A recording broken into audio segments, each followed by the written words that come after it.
Kia ora family, welcome to Harnessing Human Potential.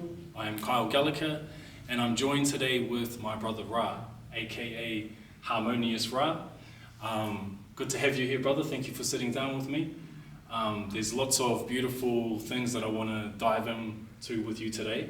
But I wanted to start with something simple, bro, because I know you're a well-travelled man and you've been all around Aotearoa, New Zealand, you've been overseas. What's your feeling when you come here to Whanganui and you step onto this whenua? Because I know you've been here for a few times, and what's your sense of this place?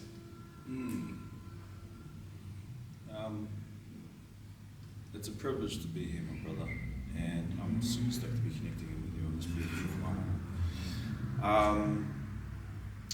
Like when we were coming back, like we just got here like literally half an hour ago, but as we were coming back here, I could just feel all of those beautiful memories flooding back through of all of the amazing experiences that I've had here in Whanganui, and connecting in with the beautiful whānau and the powerful mahi that's been done as well.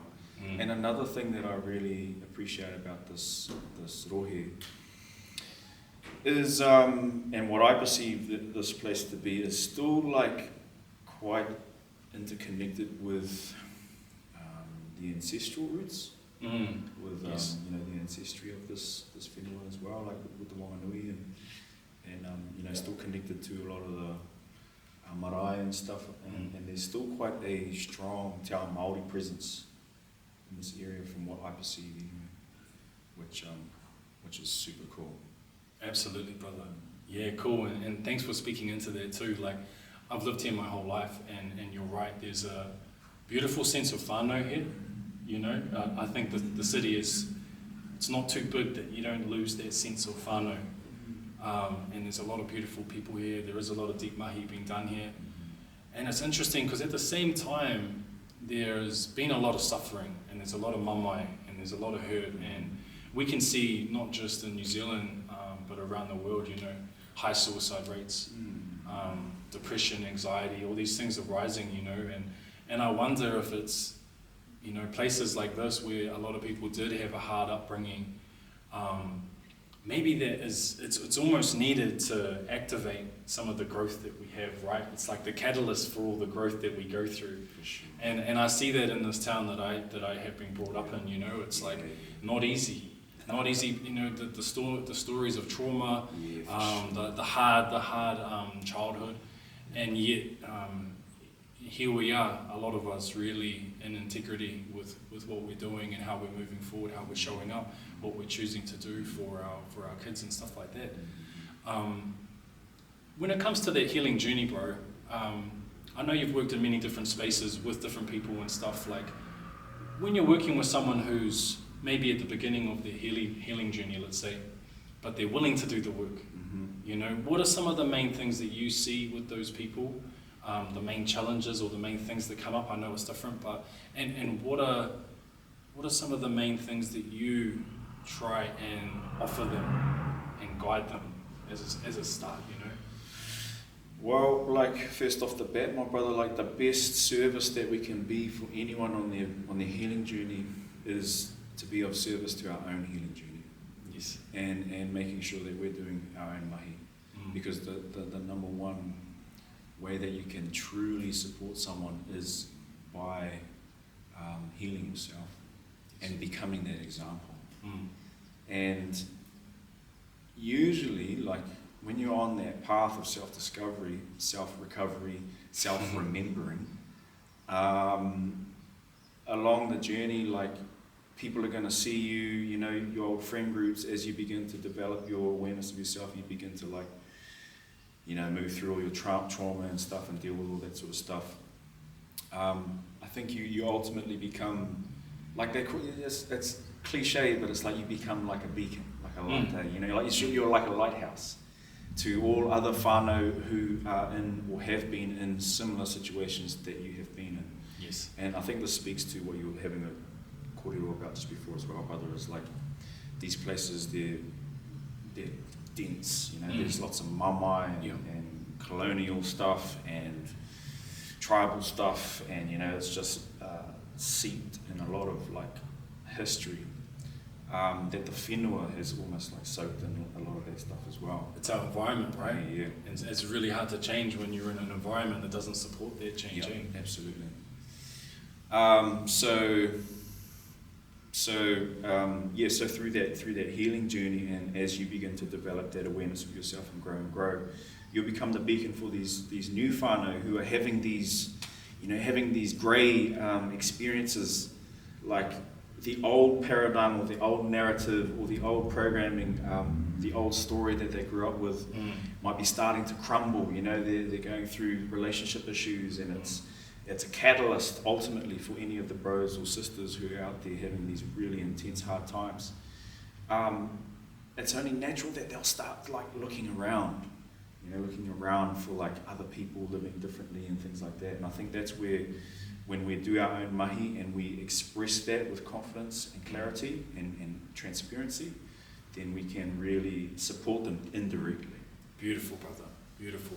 Right. And you being part of that too, you being a beacon, someone that they can look to you as well, and go as a role model, like I think the idea of a role model was actually quite important. Like we need to look at someone and go, that's a healthy example of someone that I want to grow into. Then you have qualities that I feel like I want to build within myself. One of the things that I like to use is the health journey.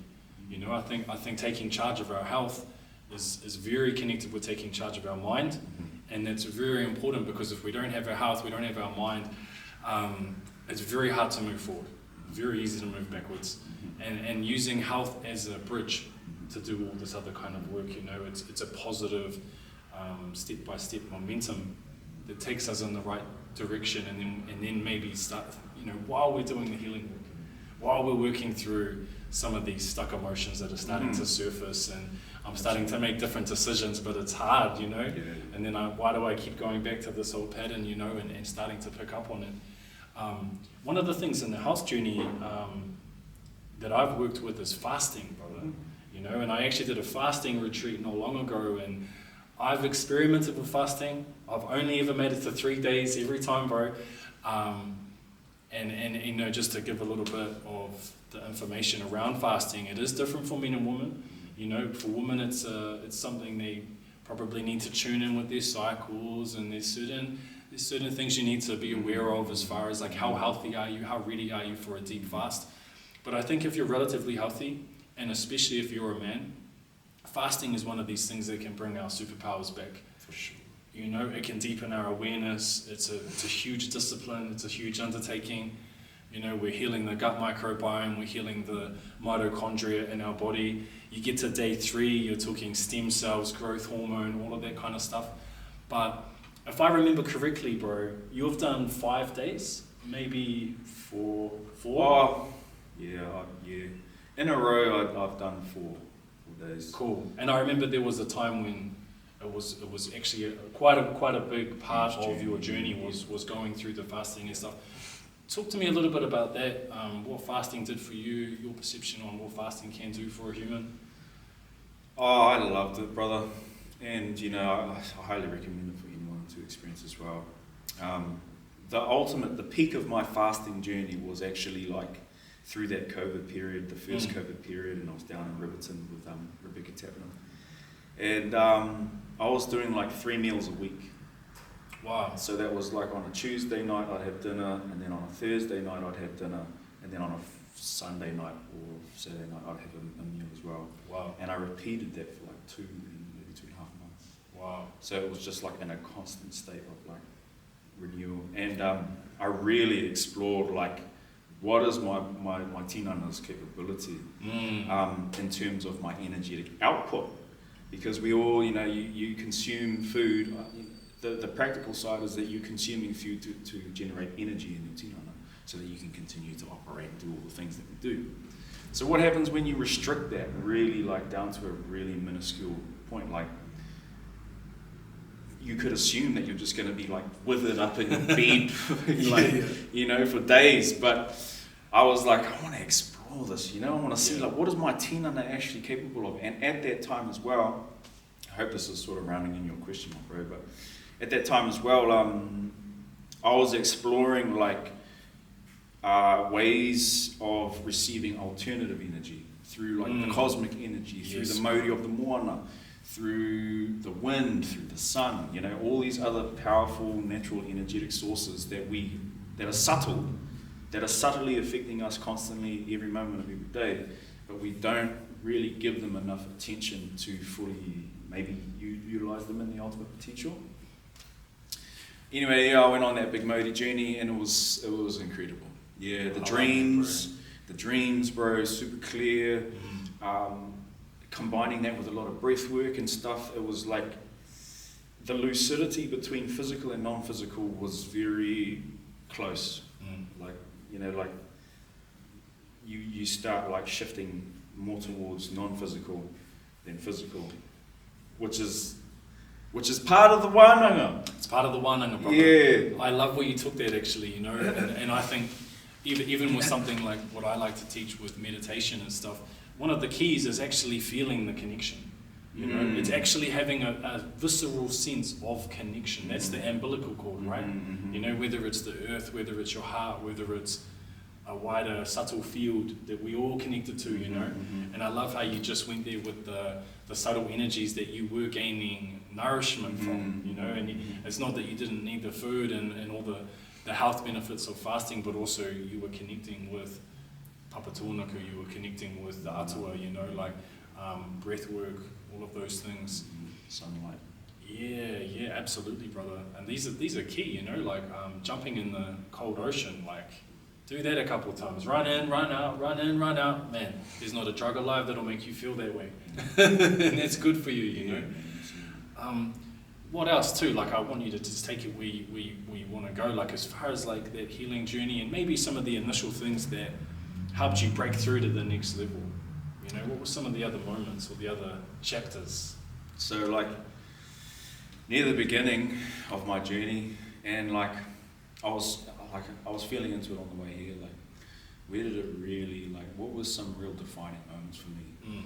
And it just keeps coming back to the demons, to self-serving entities who, you know, who are unseen a lot of the time, but navigate and weave their way through these different realities, different dimensions. And that was like my initial start when I started to become more lucid in the non-physical space. Like I could feel them coming, and I could see them visually with in my dream state, and all this other sort of stuff was happening around my awakening. And it was through the resistance and the pressure, the fear and all the things that they need to survive. It was through that journey of that resistance and that pressure from them that I had to, like what you're talking about with the whānau, you know, how the lower stuff is in a way designed to create the necessary resistance. It's the alchemy. Yeah, man. It's like it's the black and the white. It's the light and the dark, man. It's all the same thing. So they all coincide with each other. So anyway, the demons. Once I moved through like the fear and all that sort of stuff, and started to focus on like how do I protect myself? How do I because they're navigating in unseen ways that require more control of our mind, our awareness, our intentions, our energy, all of these other different subtle aspects that comprise who we are as human beings. Absolutely. It requires you to actually work on like nourishing and strengthening those aspects to put up solid boundaries so that these beings or whatever is going on get the clear message. And that's where that journey of self-sovereignty came through for me. Because these beings and this entity that I was experiencing when I was first starting, it turned out that they were like generational entity that had been like come down through however many generations above my line, and just been living off my whānau for generations after generations. And then that was the start for me. And when I started, I was in that wānau for like maybe a year, brother. And then it clicked to me one day when I'd been just sort of going through this wānau for so long. And I was like, man, if these beings exist, because that was just such a reality for me. I was like, then that means the most loving, the most pure, the most divine, the most, vibrant, loving beings exist as well. And so I just was like I've had enough of this reality. Like, I'm going to start actively seeking and putting the intention out there to connect with loving, beautiful, positive, pure intentional beings. And then that was where the journey of creating space really started, brother. Wow. Was to find people who were pure, to find people who were like on the path of like love, and not just like sticky and intense sort of stuff. So, brother, the reason I love what you're saying right now is you're not just speaking to the intergenerational patterns that we all have. Recognizing the shadow, recognizing there's more under the rug than we thought there was, and recognizing these patterns. And that's the dark, but also acknowledging the light too, and how they balance it out too. And it's not just about getting in and constantly doing the shadow work, but also like attuning to these higher ways of being, these higher frequencies that can hold us, because a lot of healing happens in love, for sure. in the frequency of love. Love is very healing, purifying your entire multi-dimensional being with something like love and compassion. It works on you. You allow it to work on you. When you see these patterns come up, or entities as you call them, like what's the approach? How do you approach it when you see it coming up? You recognize that this is not something that I want. This is something I want to change. This is something I want to transmute. Like, what was your approach to that, or is your approach to that? I think it's a lot of what you were talking about near the start, brother. It's about maintaining your hauora. A lot of it is about maintaining a positive vibration, yes, a high vibration, because these entities, you just look around the world, like, there's alcohol, there's cigarettes, there's all these things that really lower your vibration. And so, we are essentially, we're vessels, we're vehicles, that are housing the consciousness that is inhabiting in us.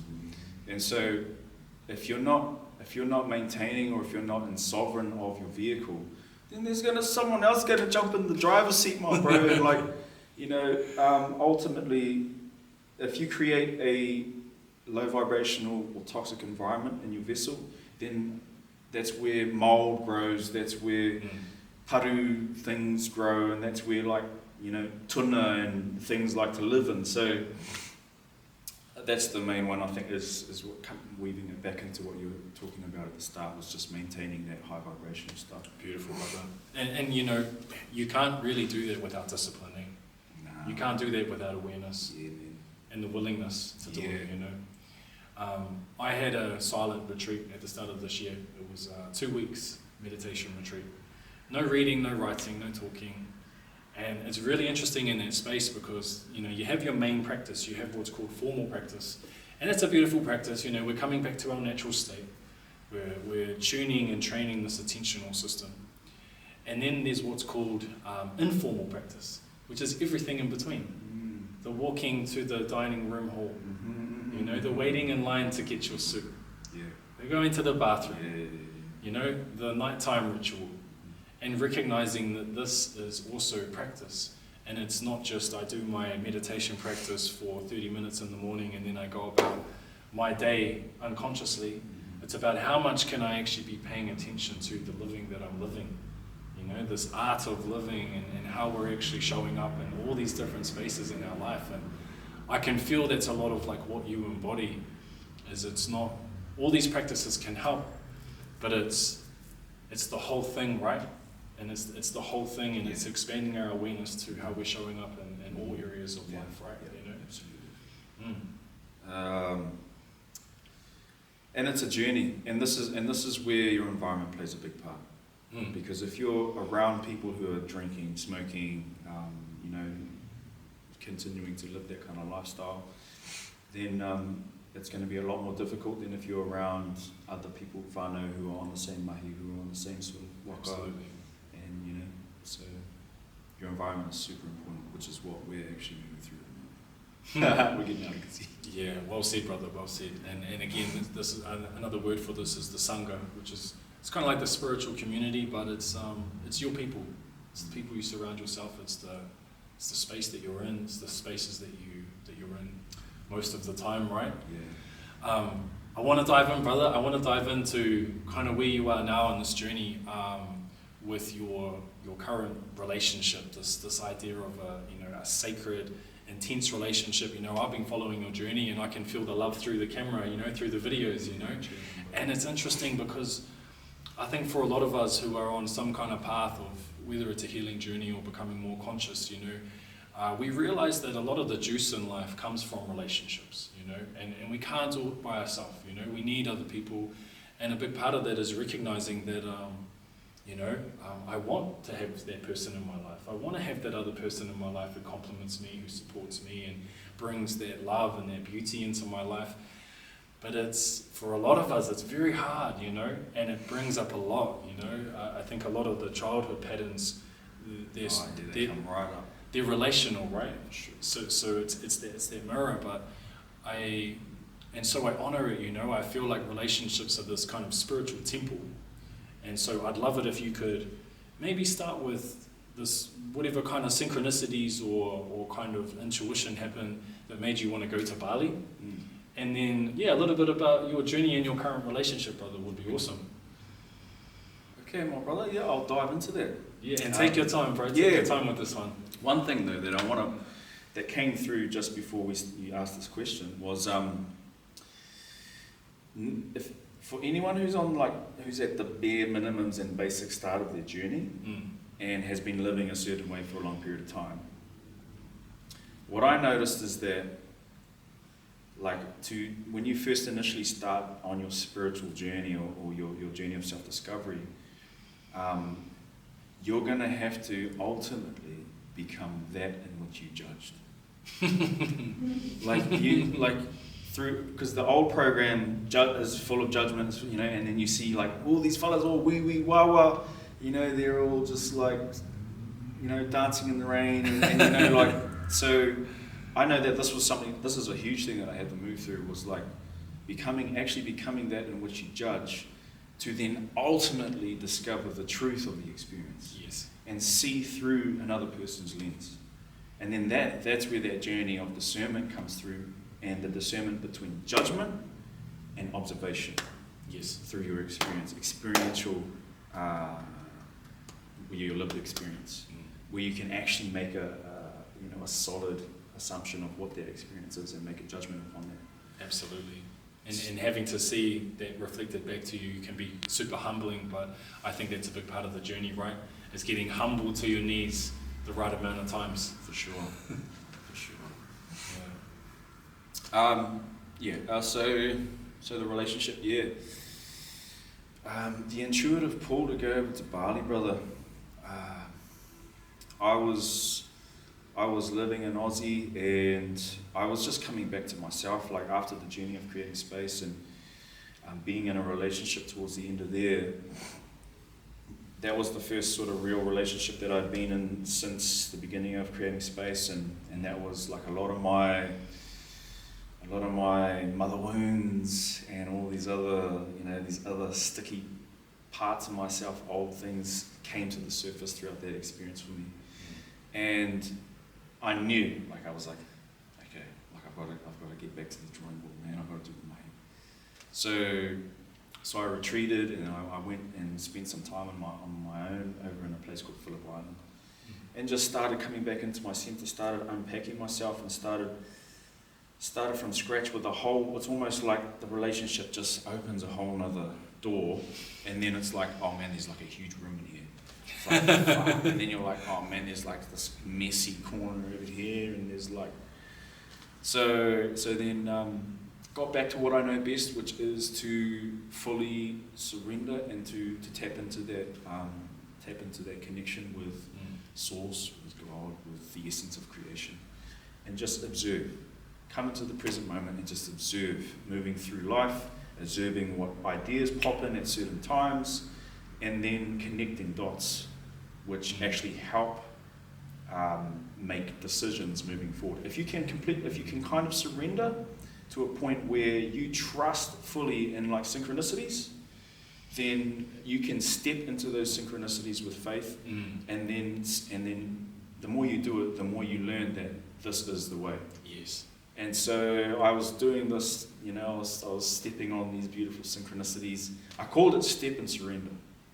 Step, surrender, and then just observe, live life for a little bit. Something else will pop up. Step, surrender, so on and so forth. I remember you saying that once. It was a long time ago. I heard you speak on it. It's like you step without even seeing the step in front of you. Yeah. Trust that you're going to land in the right place. Yeah, I heard you say that a long time ago, and I was like, yep, that's it. Yeah. It's the highest timeline. Yeah, man. Because then you like in doing that and in taking action in that way, you almost like you melt or dissolve the separation between you, your identity, your personality, your individuality, Yes. and the whole, and the existence, and the universe, God, whatever.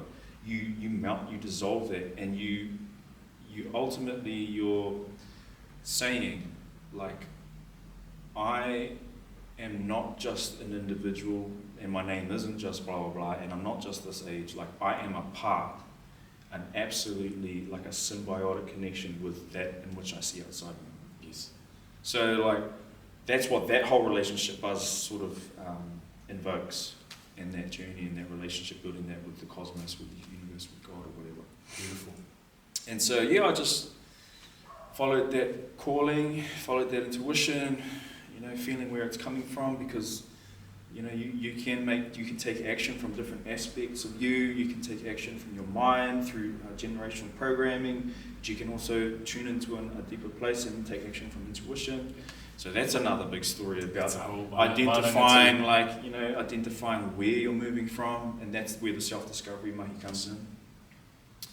But then like my whole, like the level foundation for my movements and the mahi that I needed to do was in relationships, was in my relating with other people, because with the fasting, with the solitude, with the self-discovery, there wasn't much relating going on. There wasn't much reflection from other people. There was more just like the unpacking of self, getting to the roots of things, and then almost coming back into 0 point. Well, not so much 0 point, because we've always got stuff to do, but this next chapter of my faith, that Bali chapter, was about relating, and was about relating particularly with the feminine. Beautiful. And so, the universe gave me the most beautiful opportunities. Our little story is like, I was really interested in yoga. I'd never done yoga before, but the philosophies and just everything was in alignment with what I was personally experiencing through self-discovery. And then I was over there, and I was just sitting I just got to Ubud, and I was like sitting in this beautiful little cafe place called Sayuri. If anyone knows Ubud, you'll know where that is. Shout out. Beautiful little spot. Sitting in there, I think there was some kind of like live music or something going on. And I had this shirt that said Maori Kai on it. And I was just sitting in this cafe, and then this woman comes up, she's like, "Oh, hey, you're from New Zealand." I was like, "Yeah." And then she was like, "Oh, I saw your t-shirt." I was like, "Oh, choice." She was like, "What are you up to?" I was like, "Oh, I'm just hanging out." I was like, "What are you doing?" She was like, "Oh, I'm a yoga teacher, and I'm here with the class. I run these retreats, so on and so forth." And then and that was my moment of like, okay, here's a synchronicity. And I told her, well, my original intention was maybe to come over here and learn some yoga. She was like, well, let's link up, blah, blah, blah. Long story short, I went and did a yoga training with her in her beautiful resort place for like a 2-week full immersion. Powerful. And then that was really powerful in terms of just connecting with the body again, and understanding as Tāne, like how tight and how much emotion and how many memories we can store in our hips, store in our like these big muscle groups. And when you do yoga for a certain period of time, like it's almost like there's old memories and old mamai trapped inside these muscle groups, and as you begin to like release them, it's almost like they get an opportunity to just come up to the surface. Absolutely. Yeah. Absolutely. I mean, the body, they say, is the unconscious mind. Yeah, for sure. You know, and it's all held in there. It's all held in there. So, yeah, brother, I totally get it. You know, getting into the body, somatic meditations, yoga, all of these things are so powerful for the mind as well, and everything that's gone on in our life. There's so much that's coming up for me when you're speaking into these things, but I want to fast forward to you meeting your current partner. Okay, yeah. And yeah, let's deep dive into that, brother. Yeah. Cool. So fast forwarding after the yoga thing, I went and did a 2-week full immersion tantra massage training. And so tantra was like I didn't know much about tantra, didn't know anything really, but it was one of these synchronicities that coming up. And then when I got there, and connected in with all the beautiful people, and it just was so clear, my bro, that it was like, this is the space where I get to do my mahi, man. Where I get to do my relating mahi, where I get to face my insecurities when it comes to wahine.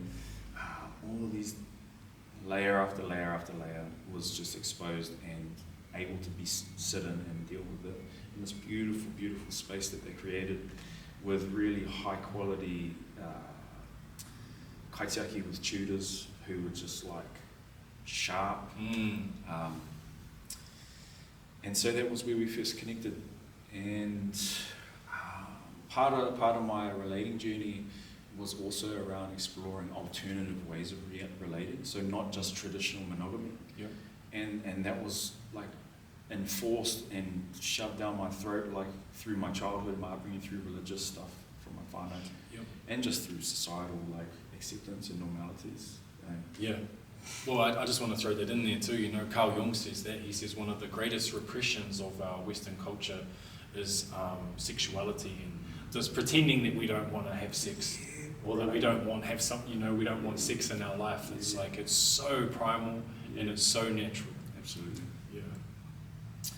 And so it was all welcome here in this space, man, and like to be in a place where like there is sexual liberation is like night and day, my bro. Like coming from Gizzy, you know, it's like honestly, it's like the polar opposite. And to be around people who are fully embodied in that, just help encourage that part within whoever's in the space as well. But learned that amazing practice, and also learned that to hold space for a woman when you're giving her a tantra massage, like as a man, all my masculine qualities really came to it's a space that's created where your safe, powerful, strong, loving masculine gets an opportunity to like glow, because you're holding space for this wahine and she's in full vulnerability, and so like to call on that strong masculine is just like this beautiful place where she can just like absolutely fully surrender. And I think that's like we were talking about before, is like the feminine really needs that aspect of the masculine in a safe way to really tap into those softer parts of her. Because bro, the wahine, like I don't know about here, but in Gizzy, man, are just like masculine. Like they don't need like that. They have to because they have to survive. That's it, brother. You know, I think a lot of the, like for example, single mothers out there, they're made to be the father and the mother at the same time. You know, and they learn this kind of masculine way to navigate modern day society. You know, and I think it's like what you're speaking to is like what is possible when they have a tane, when they have a man who's genuinely in that divine masculine. They can truly surrender and they can, you know, access parts of themselves that maybe they've never experienced before. Yeah, brother. And like, it's almost like sad to see, but it's so understandable that you know through the generations and all the other stuff that's gone on, wahine have had to like protect themselves. Yep. And so to see wahine like in their full feminine power in this place, bro. I was like, I've never seen a woman before. You know, Yeah. bro, it was like, whoa, like, you know, this is incredible. And incredibly magnetizing, right? Yeah, man. Like, wow. But like, they're not like, in terms of like feminine, they're not like pushover feminine, like soft. It's like it's like they got that balance really sorted. It's like they're strong in their boundaries, they're strong in their word, but they're soft, and they understand their tinana, they understand their feminine energy, the sensuality, the power of sexuality, all those sorts of things. So yeah, and then so then I connected with Simone at that start, and there was a small attraction that built there, and then fast forwarding it, my bro, we ended up getting into a beautiful connection. And then the mahi, the heart cracking open, the deep diving and the commitment started to develop. And then she came over to Aotearoa, and then we just been on a beautiful, powerful roller coaster system. One of the main things that really make this relationship such a divine union is the communication. Beautiful, brother. And Beautiful. is Simone's emotional intelligence. Is her ability to navigate her system, to be in management of her cycles, to be able to communicate things, to be able to hold herself accountable. You know, it requires a lot of like maturity from the feminine to have that mature like communication. Absolutely. I think that's been like the ultimate. I love that you went there, because one thing I was going to ask is around communication, because it's obviously one of these massive keys that we have to have when we're in intimate relationship. And like, even for myself, if I reflect on like, you know, the last couple relationships that I had, I can say that they were probably the first conscious relationships that I had. And it was so different to be able to have genuine, honest, open conversations. It's so refreshing, you know, when you're used to someone getting triggered or this is not going to go down, and then they actually hear you and they're there for the conversation. And even then, navigating those, there's still these things that happen where there's like unsaid, anything that goes unsaid turns into some kind of unsaid agreement. You know, it's like, this thing's kind of bothering me, but I guess if if we get enough sex every week, then we just don't have to talk about it. I'm going to make a compromise in my own mind about it because I actually don't want to talk about it, or it feels a little bit. And it's so important to move into this place of radical honesty with like everything.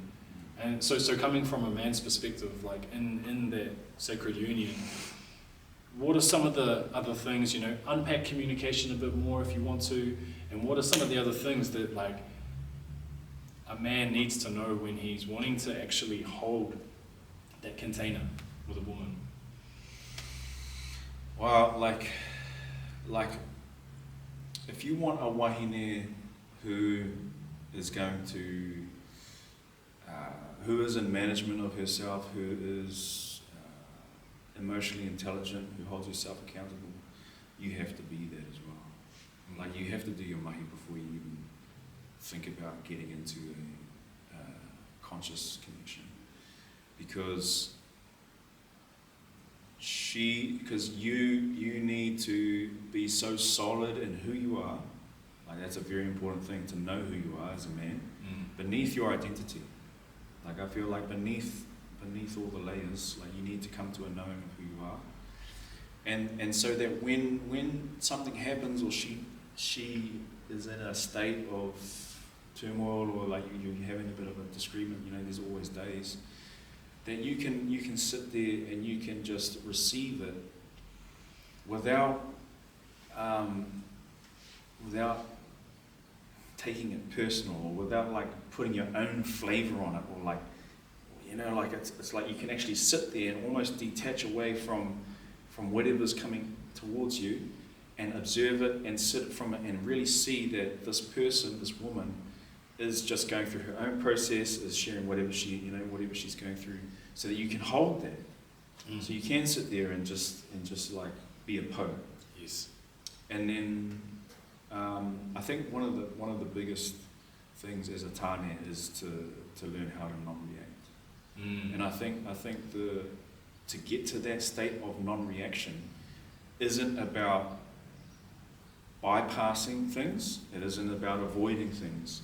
It's just about fully anchoring into like who you are, so that you can be there and you can keep that conscious nor like Maori in the space, so that you can actually find resolves. You can hear her message, she can hear your message, because as soon as you start yelling and trying to scream messages, they start going all the wrong different ways. It sounds like a maintaining of some kind of harmony that requires the awareness and the discernment. Like I wanted to ask, like, so what does it feel like now? Like, what are the amazing benefits that you get from being in a relationship like that? Like we talked about the art of living, and how we show up every day and stuff. And like I think it's interesting with these patterns that we talked about, and we can be doing the work in front of people, and then we have these little moments behind closed doors where we fall off. Sure. And we take a backward step and we lose our momentum. Momentum's either going one way or it's going the other. And this is where the discipline and the awareness comes in. But I imagine and I know that being in that relationship container, you're always having to be on. You're always having to be intentional in how you show up. You don't really get that chance to, okay, now I'm going to play video games for the next 4 hours and smoke some weed, and I'm just going to, like, it's not that you don't get a break, it's just that you have to be responsible for making conscious decisions as well, And so is that your experience, and how is that helping your growth, and what are these amazing benefits of being in this kind of container? Yes, there's layers to it, Like one of the biggest, most incredible benefits is that it opens a new possibility for your own self-discovery. Because when you're on your own, you unlock certain aspects of yourself. But having this mirror, having this reflection, having this person who can communicate with you in a healthy way, gives your inner child like so much safety, so much space to come to the surface and be seen. And it's a tough one for tāne, my bro, but hey, if you're on the path, you learn to welcome these little like niggly parts of you. And yes. One of the things is like, your mother wounds, man, they're gonna just come straight to the surface. And that's why the healthy relationship is so beneficial, because if your wahine is aware and she knows she's anchored in herself, then she can feel when these old habitual patterns might be like bubbling to the surface, and she can step away from taking it so personally and then be a conscious mirror for you. Like, oh my love, I think you're like, you're flying, you're out of your zone, or like there's fear, I feel there's fear coming through from you, blah, blah, blah. So having that other healthy partner as a conscious mirror is just like the most incredible benefit. And what we've experienced through this journey is just chapters. Chapters, my bro. Yes. Rhythms, my bro. I'm in my inner child, healing my stuff. She's moving through her healing stuff. We're supporting each other, and it's just a constant like flow. That support's incredible, Like we were talking earlier about, here we are, we're in Earth School, and usually here, and you could call it Earth School, you could call it Spirit Gym, and in this realm, it seems like a lot of the time you get the test and then you learn the lesson afterwards, But if you realize, I'm here to learn, I'm here to grow, I'm here to evolve, this is what it is, and then you can start seeing challenges and pain as opportunities to grow. It's all alchemy, it's all going to help me. It's like, I have a physical injury, I have emotional pain, I have a financial challenge. Awesome. How can I approach this in a way where I'm going to become more of the king archetype after this? I'm going to become more of a warrior, more of a master magician of my own reality, more plugged in, And I think if you both have that understanding, and maybe you can tell me if this is true, but the more you guys show up and are just honest with each other about everything, the more you hold space for the growth and healing that needs to happen. Absolutely. Yep. Absolutely. And like, yeah, the level of transparency and honesty that we share and that you share in a conscious connection is like see-through. Yeah. You know, and that's part of that's the foundation. And that's what helps when, like, even if your truth is you feel like, you know, I was thinking of my ex-partner the other day, and I was thinking of making love with her, or, you know, things like that. And but sharing that and being open, or like, you know, I find a person attractive. You know, these things that in old relationships, bro, would have been like, it's so taboo. Yeah, right? You know, like throwing toys out of the cock, all that sort of stuff. Like, it comes back to like a super non-traditional relationship. And even we have, like, when we first started connecting with each other, and it's constantly developing, but we had this like 1 year kind of contract journey, where it's like, let's renew like our vows. Let's look at if we're still wanting to continue on this path with each other after a year, and let's make decisions then, because it's inevitable, bro. Like, if you're in a relationship, people are going to be growing at different rates. Absolutely. So it's like this whole... It's the snake shedding its skin every 10 weeks, you know. We're always growing into a new version of ourselves. We're always releasing old versions of ourselves. It's a constant death and rebirth, you know, and so you're meeting a new version of them as well, right? Literally. As a new version of yourself. Yeah. And that's an interesting dance. It's an interesting dance, brother, you know. And yeah, like I said, I just take my hat off to you, because I think a lot of us, we don't see it that often. We don't see relationships that are truly happy and truly thriving and truly conscious.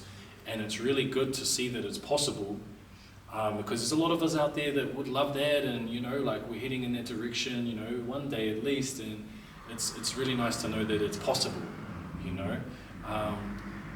And you know, we kind of had this conversation before, you know. I've been around people that are like, what can I do to find my queen, or what can I do to find my king, you know, from the wahine perspective, you know, how do I find that person? And we were saying how it's almost like the wrong approach, because we're coming from a place of lack, and we're coming from a place of, I want to get this thing that I currently don't have, right? And you and I know the powers of manifestation and vibration. It's about being the experience, and the power of feeling is your magnet with the universe, right? And so, kind of like you spoke with, like, you got to be doing the work on yourself and keep doing that work, kind of thing. But I mean, what's your perspective on that? And is there any advice that you do feel you could give to either a man or a woman about that? The first thing that comes up for me, my bro, like, when someone is yearning or desires a healthy relationship and connection with a person, and is actively out there seeking, the first thing that I'd invite you to do is stop, sit with yourself, shift your compass, and start learning more about how the non-physical reality is the foundation for our physical. Because once you understand how all of the stuff that we see around us is like the accumulation of all that you can't see, and all the things, the non-physical stuff, then you'll get a better understanding of the things that you need to do within yourself, because it's through really acknowledging the non-physical that when we move forward in our life, we've got more. We can move through life with a bit more depth, Yes. and a less superficial sort of Absolutely. worldview. And like you're saying, like, when you take sovereignty of your being, and you start learning about your abilities as a freaking incredible superhuman, the most advanced, incredible piece of biological technology that exists in this planet, we've got powers, you know, and our abilities are so powerful. So that's what I reckon. I reckon, like, along the lines of what you're saying is, like, you know, if you're seeking, then that's coming from that space of lack. But for someone, you have to understand what lack is. Mm. You know, for people out there like who's wanting it, you have to understand like where you're coming from. You have to understand where you're thinking from. Mm. So I think that's beautiful, bro. just more self-discovery. More self-discovery, Just into it. more expanded awareness. Hey, and Yeah. I guess the medicine there is almost like feeling that other person without having to know who it is, without having to know the how and the when and all that stuff. Just what would it feel like to actually have that person in your life and just fall in love with that feeling and just be that feeling all the time, and it will come. It's the laws of the universe. Yeah. It's like abundance, you know, like however, you know, all the abundance that you want in your life, the situations that you want in your life. I think one of the master keys in this life is understanding that we create our reality. It's another one of those corny sayings that we've heard a million times, and it's so true. It's so true. And we're doing it all the time. And so you can either take charge of that, you know, and again, like I come from a tradition of, you know, the monks that go up into the hills and meditate and things like that. And trust me, like there is so much medicine in that too, to practice surrender. Because it's about becoming like a mirror for this suchness, the Creator. But that doesn't mean that we don't take the time to carve out a beautiful life for ourselves, eh?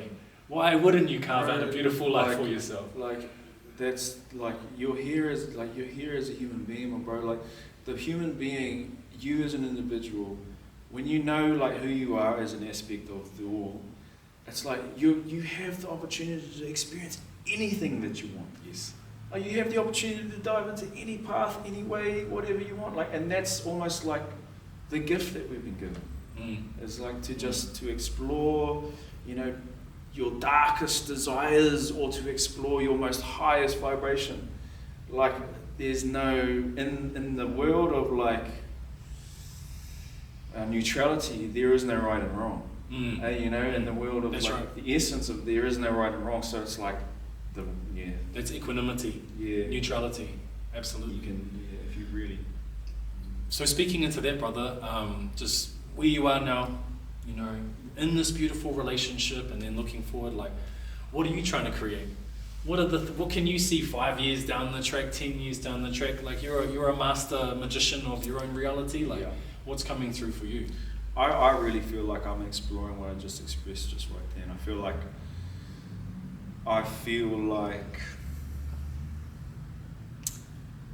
I came to a place of like deep understanding that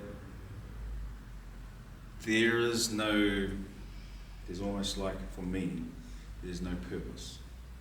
Okay, we're getting deep now. So you know that there is almost like no reason and rhyme other than what you make your life to be. Everything is just honestly just for me as a neutral, completely blank slate. Te kore. And so I'm in a state where it's like, okay, what do I want to experience in this life? Like, what do I truly want to play around with? What do I want to experience? Like, you know, but also still maintaining that compass on the self-discovery journey. Yes. There's always mahi to do there. So currently at the moment, like I'm working on mother wounds at the moment with my partner, and just keeping that note in mind where it's like exploring like the financial world in places like this, which I judged at first a lot of the time. So many of us did. My bro. Yeah. So like, you know, you got to become that in what you judge to make an actual, you know, proper. So yeah, that's kind of the path at the moment, brother. Just continuing to explore this beautiful relationship, tapping into the true potential of that, and yeah, just like I feel like I'm at a stage where I'm not afraid to do anything.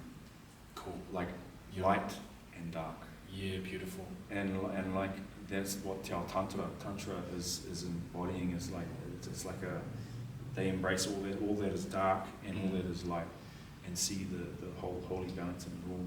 And this is the vibration of authenticity, right? Because to embrace authenticity truly means you're embracing the light and the dark, rather than just the light and the love and stuff. It's like, that's beautiful, but that's not the whole picture. It's all of it, you know. And again, in some of the Buddhist traditions, they say the bodhisattva, the one who's committed on the path of awakening, he either works in the hospital or the lab, you know. He's in one or the other.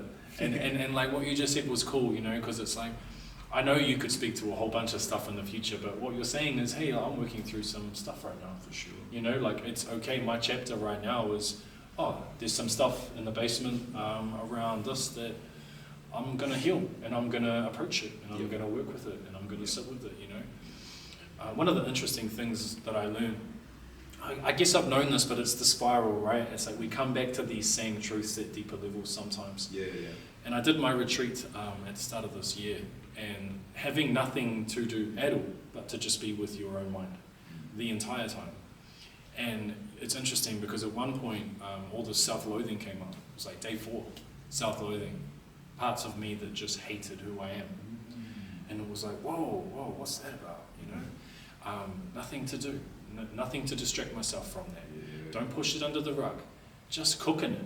Yeah. Just cooking it. Can I actually let myself go, yeah, I do hate myself. And just sit with that and see what that feels like, you know? Because how long have I been pushing that one down? You know, and just trusting that there's a deeper innate intelligence here that's actually going to heal that. It's because it's not in alignment with the universe. It's not in alignment with love. It's not in alignment with the unity that I know is the truth. And so let me just cook in there and let this thing start to untangle itself. You know, and then on the flip side of it, maybe halfway through the retreat, it was like a full moon. I stayed up really late. I had a profound meditation. I'm plugged in. There's energy shooting up my spine. I'm just there. And it's just bliss. And it's just bliss, bro. And I just feel so grounded and connected and I'm just there and I go. But the mistake I made was going, I've got something here. I think I got to the next level. I think I had something, you know. And I couldn't wait to get up. I set my alarm earlier in the morning because I couldn't wait to get on the cushion. And I woke up and it wasn't there. And it was like suddenly just seeing these little subtle like grasping to get the bliss experience again, you know. And it's just understanding the trickery of the mind. Oh, it's incredible, my bro. You know, and all you can do is just bring forth another fresh present moment and just be with what is here right now and open your senses to the beautiful experience and the beautiful opportunity we have to be alive right now, you know, and understand how much energy is in that and how much that will lead on to the next thing, you know. So and put those skills into practice. Put them into like practice. Give them an outlet, or give them a place, like with creating this podcast. You know, like absolutely.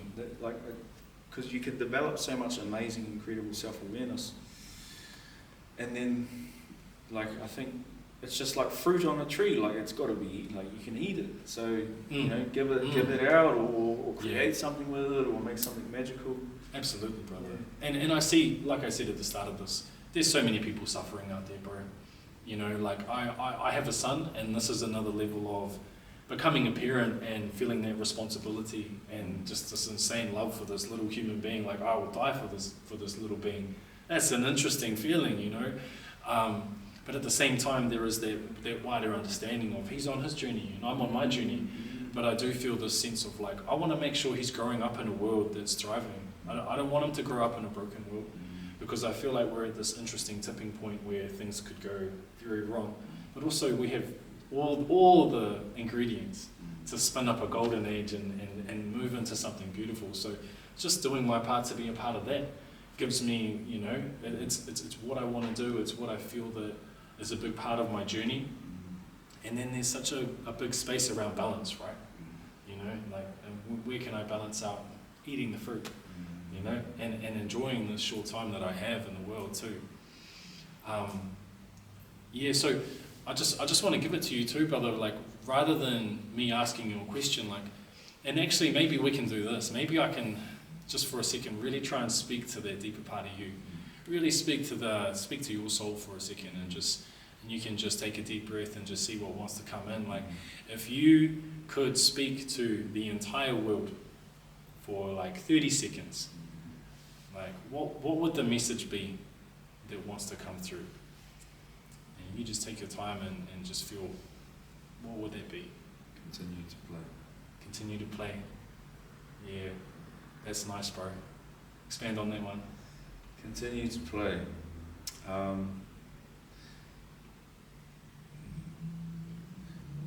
Life is an experience, not a job. Yeah, I like that one too. Life is an experience, not a job. And through my own, like, wānanga, I treated it a lot like a job a lot of the time. And so that's the first thing that comes through for me, my bro, is like a reminder for myself as well. It's like, it's a reminder for me too, bro. As soon as you said that, I'm like, damn. Continue to play, my bro, and yeah, just life is an experience. And just to remember that, because it can get freaking intense, you know, it gets intense. You get so serious, bro. So serious, brother. So serious. Yeah. One of my favourite sayings is, it's just like a little koan, precise and playful. That's the way forward, precise and playful. You know, because we are on this tightrope, and discernment is so key, so we want to be precise, but keep it playful. You know, and that's a great reminder that you just put out there, brother, because I feel like when we bring that playful energy and we don't take it too seriously, I feel like that helps us really plug into that wider intelligence of the universe. Sure. You know, that's when we can really start to, what do I want to spin up here? What do I want to create? You know, like listen to good music. Like I do my meditation practice in the morning, and then one of the first things I do is music. Like I listen to music. It might be on the way to the gym or something. And I'm not a profound musician by any stretch, but I like to play the drum. Yeah. I like to play the flute. I like to just do something with rhythm. You know, yeah, that's a beautiful way to close anyway, brother. Yeah, thank you, brother. Yeah, but I do want to say it's been an honor to connect, brother. Yeah, you're somebody whose journey I've been following for a long time, and I respect men who are genuinely doing the work and also have the courage to share it and continue to show up too, brother. You know, so I honor your journey, bro. Yeah, and it's great to connect with you. Likewise, my brother. It's been a beautiful experience, and I really appreciate this time to just sit down and have a little kōrero with you, because we've been floating around, crossing paths, shoulder rubs like here and there. Yeah. I'll see you later, but it's never aligned, so this has been really cool. Absolutely, brother. Yeah, and that's part of it too. Is like, this is the kind of conversation we could have around the fire. For sure. You know, so why not film it? And if it helps somebody out there, you know, shift their mind or move in the right direction, then our job is done. So yeah, blessings, my brother, and let's do it again sometime. Yeah, man. Yeah, Absolutely. cool. That's us. Sure.